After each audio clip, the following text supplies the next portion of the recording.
नमस्कार। Standard 7 chapter number 1 integers exercise number 1.3 question number 6। A certain freezing process requires that room temperature be lowered from 40 degrees Celsius at the rate of 5 degrees Celsius every hour. What will be the room temperature 10 hours after the process begins? कोई एक freezing process के लिए जितना temperature चाहिए उतना temperature maintain करना है हमको। ओके, जब हमने प्रोसेस की शुरुआत की तब रूम टेम्परेचर मतलब उस जो फ्रीजिंग प्रोसेस के लिए जो रूम टेम्परेचर था वो था 40 डिग्री सेल्सियस। रूम टेम्परेचर कितना था? 40 डिग्री सेल्सियस। अभी फ्रीजिंग प्रोसेस की आप शुरुआत कर रहे हो मतलब कोल्ड बढ़ेगी, मतलब टेम्परेचर कम होगा। 40 में से 39, 39 में से 38, 38 में से 35, 30, 25, 22, 20, 18, 17, 14, 13 इस तरह से कम होता जाएगा। तो क्वेश्चन ये है कि अगर रूम टेम्परेचर जो है वो एवरी आवर हर घंटे में 5 डिग्री सेल्सियस कम होता हो तो after the process begins 10 hours के बाद, प्रोसेस शुरू होने के 10 आवर्स के बाद कितना टेम्परेचर हुआ होगा? जब प्रोसेस की शुरुआत की तब रूम टेम्परेचर पर था कितना? 40 डिग्री। जैसे जैसे टाइम बढ़ता गया हर घंटे के बाद वो 5 डिग्री कम होता गया। मीन्स समझो दोपहर के 12 बजे हमने प्रोसेस की शुरुआत की तब कितना डिग्री टेम्परेचर था? 40। तो दोपहर के 1 बजे 5 डिग्री कम हुआ जैसे क्वेश्चन में दिया गया है, मतलब 35 डिग्री। 2 ओ क्लॉक को कितना हुआ होगा? फिर से 5 डिग्री मतलब 30 डिग्री। 3 ओ क्लॉक को 25, 4 ओ क्लॉक को 20, 5 ओ क्लॉक को 15, 6 ओ क्लॉक को 10, 7 ओ क्लॉक को 5, 8 ओ क्लॉक को 0, 9 ओ क्लॉक को -5 एंड 10 ओ क्लॉक को -10। मीन्स आफ्टर 10 आवर कितना टेम्परेचर हुआ? -10 डिग्री सेल्सियस। ये ओरली हमने किया। ओके, इसी क्वेश्चन को हम अगर नंबर लाइन पर दिखाएं तो किस तरह से होगा? तो यहां पे रूम टेम्परेचर कितना है? 40 डिग्री सेल्सियस। 1 आवर के बाद 35, 2 hour, 3 hour, 4 hours, 5 hours, 6 hours, 7 hour, 8 hours, 9 hour, 10 hours. 10 hour के बाद टेम्परेचर कितना हुआ? -10 डिग्री सेल्सियस। एवरी आवर के बाद 5 डिग्री सेल्सियस कम हो रहा है इसलिए हमने 5 का डिफरेंस रखा। अगर आपको कहा जाता कि भाई एवरी आवर हर घंटे में 4 डिग्री सेल्सियस कम हो रहा है तो यहां पे 4 का डिफरेंस रखते। 40, 36, 32, 28, 24, 20, 16, 12, 8, 4, 0, -4, -8 एक्सपेक्टेड। ओके, तो इस तरह से 5 डिग्री सेल्सियस अगर कम हो रहा हो तो आफ्टर 10 आवर्स, प्रोसेस शुरू होने के 10 आवर्स के बाद टेम्परेचर कितना डिग्री हुआ होगा? -10 डिग्री सेल्सियस। दूसरी मेथड हुई, पहले हमने ओरली किया, ओके, दिमाग में ही। दूसरी मेथड हमने नंबर लाइन पर की। तीसरी मेथड देखते हैं। समझ लो कि यहां पे आपको सिर्फ 10 आवर्स कहा है, आपको कहा होता 50 आवर्स के बाद कितना हुआ होता, 60 आवर्स के बाद कितना होगा, तब क्या करते? ओके, तो उसको समझते हैं। पहले ओरली मतलब इन रफ में ही देख लेते हैं। टेम्परेचर कितना डिफरेंस है? 5 डिग्री का। एवरी आवर्स कितना कम हो रहा है? 5 डिग्री। तो 10 आवर्स में कितना कम हुआ होगा? 50 डिग्री कम हुआ होगा कि नहीं? 1 आवर में 5 डिग्री तो 10 आवर में कितने? 10, 5 और 50 डिग्री है कितना? 40 डिग्री। मतलब था कितना? 40 डिग्री। कम कितना हुआ? 50। कम हुआ मतलब माइनस। ऑपोजिट साइन सब्ट्रैक्शन, 50 में से 40 जाएंगे 10, 50 बड़े हैं माइनस से तो माइनस। आंसर आ गया। कहीं पे कोई कैलकुलेशन इस तरह से काम करने की जरूरत नहीं क्योंकि यहां पे तो 10 आवर्स दिए गए हैं। आपको 60 आवर्स कहे जाते तो हम क्या करते? तो इस तरह से प्रोसेस करनी है। एग्जाम्पल ले कि आफ्टर 30 आवर्स के बाद कितना टेम्परेचर होगा? आफ्टर 30 आवर्स तो 1 आवर में 5 डिग्री तो 30 आवर्स में कितने? 5 3 सर 15 मतलब 150 डिग्री हुआ। है कितना मतलब था कितना 40 माइनस 150 मतलब माइनस 110 हुआ। ओके समझ में आ रहा है? क्लियर? अभी लिखेंगे कैसे वो देख लेते हैं।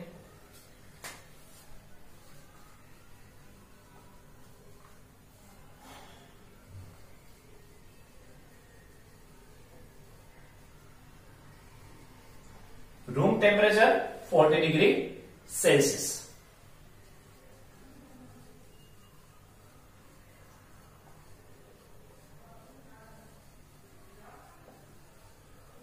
It dropped 5 degrees Celsius in every hour. So, in 10 hours, it dropped by 5 into 10 is equal to 50 degrees Celsius. So, after 10 hours, temperature will be 40 minus 50 is equal to minus 10 degree Celsius. Simple. Okay अगर आप number line के base पर भी दिखाओ तो भी चलेगा। Clear? But method दिखानी है। समझ में आ गया होगा आपको। Next question.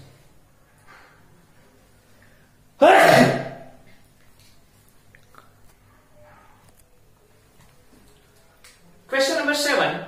In a class test containing 10 questions, 5 marks are awarded for every correct answer and minus 2 marks are awarded for every incorrect answer and 0 mark for questions not attempted. कोई एक class test है जिसमें 10 questions पूछे गए हैं। अगर आप सही आंसर देते हो तो आपको 5 मार्क्स मिलते हैं। अगर आप गलत आंसर देते हो तो आपके 2 मार्क्स कट होते हैं। कट होते हैं मतलब -2। एंड अगर आपने क्वेश्चन को अटेम्प्ट ही नहीं किया, लिखा ही नहीं कुछ, ओके, तो नो कट मीन्स आपके मार्क्स कट भी नहीं होंगे, आपको कुछ मार्क्स मिलेंगे भी नहीं, मतलब 0 marks for not attempted. Okay ये कंडीशन दी गई है। क्या कंडीशन है वो हम लिख लें।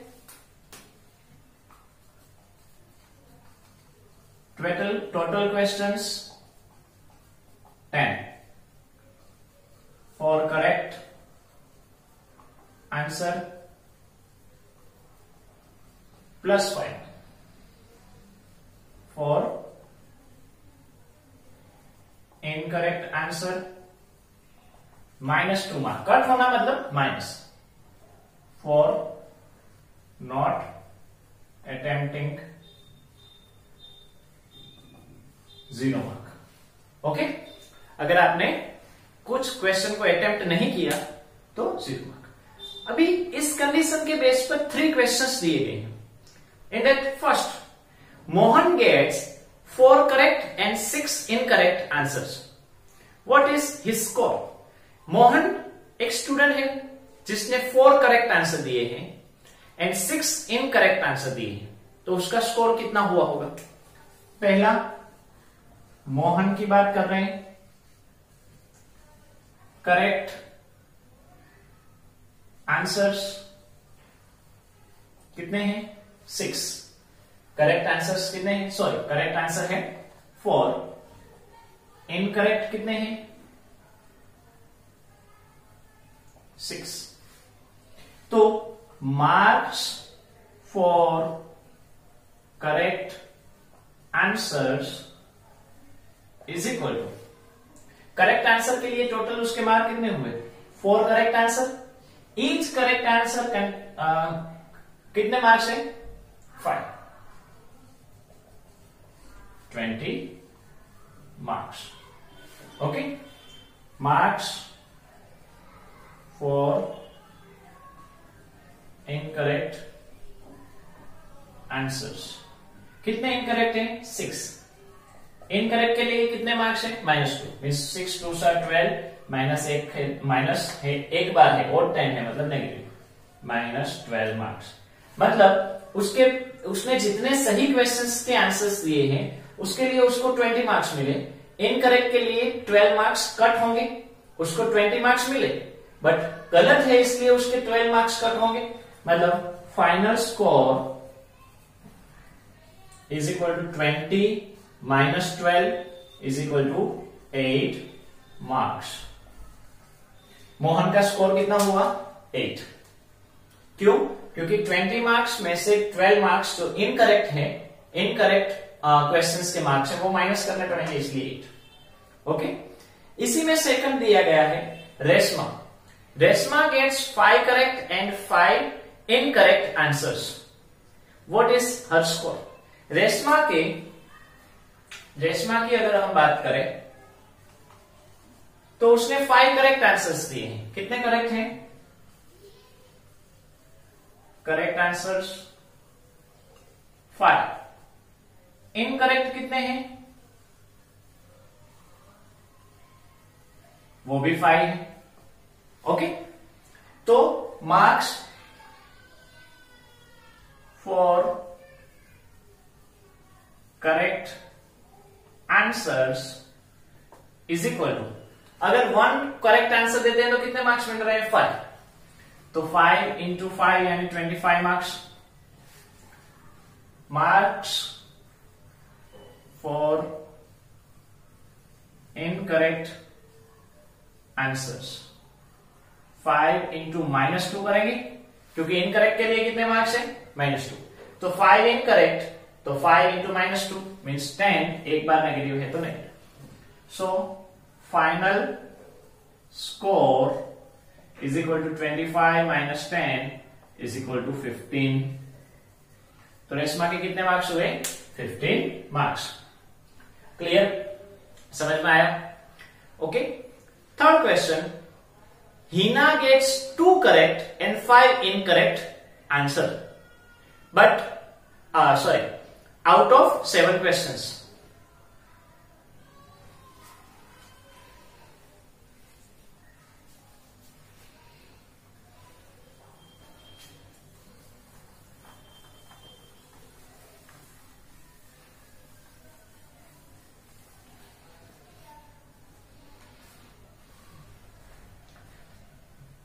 Third, Hina gets 2 correct and 5 incorrect answer out of 7 questions she attempts. What is her score? Hina करके एक स्टूडेंट है, उसने 2 करेक्ट आंसर दिए, मीन्स 2 सही जवाब दिए, and 5 incorrect out of 7 she attempt, मतलब उसने सिर्फ 7 क्वेश्चन ही अटेम्प्ट किए, उसमें से 2 सही है, 5 गलत है, 5 गलत है। ओके, 3 क्वेश्चन उसने अटेम्प्ट ही नहीं की। अटेम्प्ट नहीं किए मतलब उसके मार्क्स उसको नहीं मिलेंगे। क्यों? क्योंकि फॉर नॉट अटेम्प्टिंग कितने मार्क्स है? 0। तो उसको 7 में से ही मार्क्स मिलेंगे, 7 क्वेश्चंस के ही मार्क मिलेंगे। ओके, तो हिना के लिए बात करें, करेक्ट आंसर्स कितने हैं? 2। इनकरेक्ट कितने हैं? 5। तो marks for correct answers is equal to 5 into 2, क्योंकि करेक्ट आंसर के लिए कितने मार्क्स है? 5। 5 into 2 10। Marks for incorrect answers, incorrect answer के लिए कितने इनकरेक्ट आंसर हैं? पहले तो 2 मार्क्स, कितने? -2 मार्क्स, और है कितने? 5 means -10। So final score is equal to 10 minus 10 is equal to 0। 10 minus 10 होंगे। उसने सही आंसर्स दिए, उसको 10 मार्क्स मिले। उसने गलत आंसर दिए, उसके लिए उसके -10 मार्क्स कट होंगे, मतलब -10 मीन्स 10 मार्क्स उसको मिले और 10 मार्क्स उसके कट हो गए। तो फाइनल स्कोर कितना रहा? 0। तो फ्रेंड्स, इस तरह से हमारे जो क्विज होती है, कई बार हम खेलते हैं पॉजिटिव नेगेटिव, तो उसमें भी यहाँ पे ये जो इंटीजर्स है वो जुड़ा हुआ है। तो यहाँ पे ये दोनों क्वेश्चंस आपको समझ में आ गए होंगे। तो फ्रेंड्स, ये अच्छे से आप प्रिपेयर करना, एग्जाम पॉइंट ऑफ व्यू से भी इंपॉर्टेंट है, और नेक्स्ट जो आपकी जो पढ़ाई है बोर्ड के लिए, उसके लिए भी ये एकदम इंपॉर्टेंट है। तो आपको समझ में आ गया होगा। आज यहां तक रखते हैं। नमस्कार।